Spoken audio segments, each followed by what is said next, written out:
This is a Graf, a beer cider hybrid that was invented by this guy, Stephen King. Not a brewer, but a writer. And when he needed a stiff drink for his scruffy, gunslinging protagonist in the Dark Tower series, he decided to invent something new. Half beer, half hard cider, fermented together. Now, if you watch the channel, you know that I've brewed one before to great success. But what happens when I challenge a friend, the apartment brewer Steve to be exact, and myself to make one, but with a twist, by leaving the beer side of things up to chance against the spinning wheel of all the BJCP beer styles? Will the beer gods show mercy and make a good beer pairing, or give us a style that will doom our final product? Stick around to find out. What's going on, Steve? How you doing? How's it going? I'm doing great, man. Good to see you. You too. So we're doing a Graf today. Well, Trent, I'll let you talk about how we're going to approach this, because it's going to be exciting. Yeah. I mean, there's a lot of ways you can go about it, but I think probably the most common way is you brew a beer and you have apple juice, and you mix them together and you add in some yeast. The one I've done before, I've only done one of these before, and it was a Saison. So Saison-based beer with some apple juice, and it came out really nice, super dry, easy to drink. Had this great just combo of maltiness and apple sugary flavor. It was really interesting, but when I finished it, I was very curious, what other styles could work.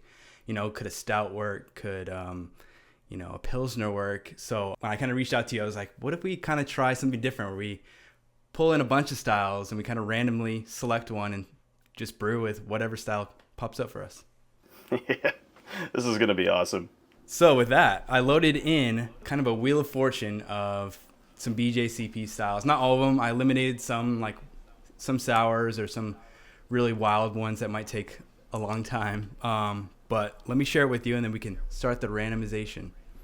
All right, let's do mine. Let's see what I get. Hopefully nothing too crazy.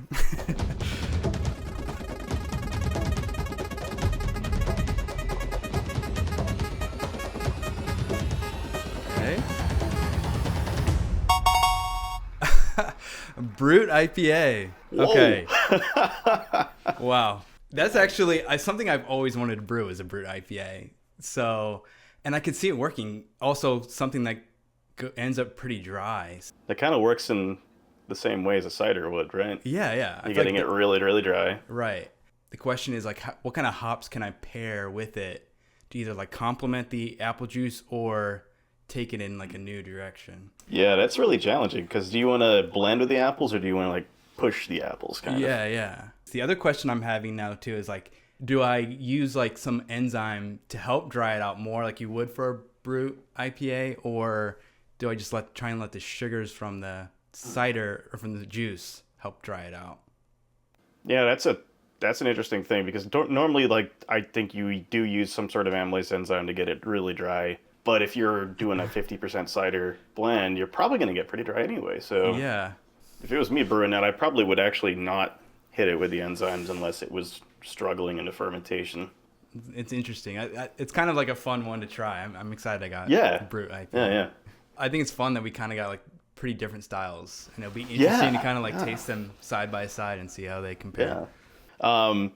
I also am officially going to be going to HomebrewCon, so sweet. We are good to go there. Nice. You're in San Diego, right? Yes, I am. Yeah. All right, we should definitely meet up then. Yeah. Well, it'd be cool if the beers are done by then. Ooh, you could bring it. Yeah, and we could taste it in person. Yeah. Yeah, let's try for that. Okay. Man, I'm not sure that I realized what I got myself into here. If you're not familiar with the Brute IPA, it's basically a failed IPA trend that was hot for a short while right before hazy IPAs became super popular. The concept though is fairly simple. A super uber dry finishing gravity and high carbonation, much like champagne, mixed in with a bunch of hops. Like Steve and I discussed, you usually use an enzyme in the fermentation to help break down the complex sugars and drive the final gravity down, somewhere near 1.0. And the reason that I think this style failed, in my opinion, is that when you go uber dry like that, you're left with very little body and sweetness to balance out the bitterness. So in the few commercial examples that I tried, they tended to be a bit astringent or overly bitter. I have a lot of questions on how this will work, but I have to knock this baby out before HomebrewCon in a month or so, when Steve and I will meet up in person to try our finished Grafs. So let's just jump in and talk about the recipe, and I'll attempt to explain my thought process. This time around, I'm going all in and doing a full 5-gallon batch of Graf. Last time the smaller batch turned out great, so why not give it my all? What could go wrong? Fatality. So that means I'll only be brewing 2.5 gallons of beer and filling up the rest with an equal amount of apple juice. I decided to be fancy this time in order to impress Steve. I bought some Honeycrisp apple juice. Only the finest for you, Steve. But honestly, Honeycrisp is my favorite apple, so I was excited to see if it brought any new characteristics to this, and curious to see if the cloudy nature of the juice would impact the haze later. So with 3.5 gallons of water in my kettle, I then added the grains. 81% Pilsner, then 11% wheat malt to help with the body since this will be a little bit thin, and 8% corn sugar that I'll add at the end of the boil to really help dry this out, as if it needs more dryness. I mashed at 154 Fahrenheit for 45 minutes, then pulled out the grains and brought to a boil for 30 minutes. And quick shout out to Climber Supply for providing the 10 gallon 120 volt system that I'm brewing on today. If you're interested in getting one yourself, be sure to use the link in the description. And if you do, I get a small kickback, and it's a great way to support me and the channel. At the top of the boil, I added CTZ, about a half ounce for a majority of the bitterness. Then I just waited to the end of the boil to add in the dextrose, aka corn sugar, and followed it up with the rest of the hops. 1 ounce Cascade, half ounce Amarillo, and a half ounce of lemondrop. I'm going for hops that have citrusy notes because I really enjoy how apple and citrus can work together. And that was especially true in my hazy hop cider where I use Citra. For some reason it just works. There are a million ways you can go about this. The original gravity of the beer side was about 1.067. I chilled the wort down a bit and then added in the pre-chilled apple juice right into the fermenter to help cool it down to around 67 Fahrenheit. This then brought the OG down to 1.055. I decided to ferment this with Lutra Kveik because it's a fast and clean fermenter, meaning I can get this beer done quickly. And at this point, I also decided to add the amylase enzyme, which Steve warned against. This is the enzyme that I mentioned, that can help break down the complex sugars into simple ones, making the wort more fermentable and even more dry. But my brain was just so focused on the beer side, I didn't really consider that the cider portion is going to ferment out significantly. So this is likely just overkill, but there's only one way to find out. I let it ferment for a little over a week, and at the end of fermentation, we had reached a final gravity of, get this, 0.997. So that means this came in at about 7.6%. And oh man, was it dry. But I decided, you know what, this is part of the challenge, and I kegged it up.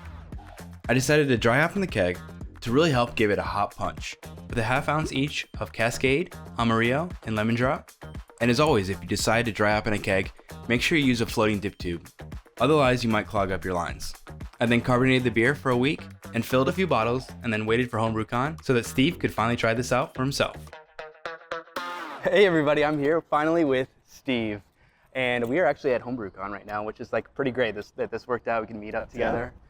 And it's great to finally meet you in person. Yeah, this is awesome. And we're gonna try some Grafs. So like you, I also chose Honeycrisp as my apple juice. And then I was selected Brew IPA, if you remember, and it fermented like crazy. It went down to 0.997. Holy crap. So let's go ahead and pour it up. Actually, I have two versions, but first let's just try the unadulterated version. Yeah, the version that came out of the keg.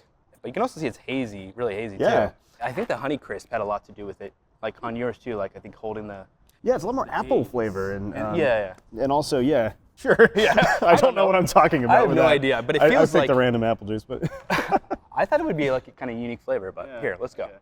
All right, well, cheers. Cheers. Ooh, a lot of hops in the aroma there. Yeah. That is dry. Wow. Yeah. Actually, though, that's really interesting. I definitely get a lot less apple flavor, I think, than mine was. Maybe because of the dryness. I get a lot of that hop punch, though. Yeah. Yours feels full, too. Yeah, which is interesting, despite how dry it is. Yeah, that is interesting. Yeah, it's so dry that flavor disappears right away. So you have to kind of keep drinking it in a way. I find that it's like, that first sip is like intense. Yeah. And like, it's kind of like an acclimation sip. And then like the more you drink it, it kind of mellows out. It's a little tart, but not in an unpleasant way at all. This is pretty good. So that's that version. So when I was drinking it, I was like, I don't know if Steve's gonna like this. I know, I was like, I feel like there's a way we could kind of bring this back, because 0.997 is really dry, especially even for like brut IPA, tends to be right around 1.0. So I was like, can I back sweeten this a little bit? So last night I did some experimenting and did some back sweetening. All right. So I have a second version here to try.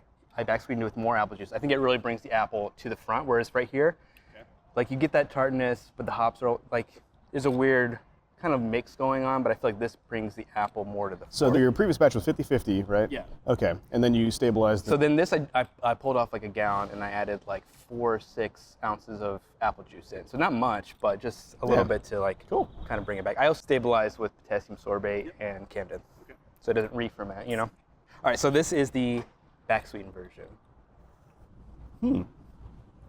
Okay, yeah, definitely a lot more apple juice in that. Yeah.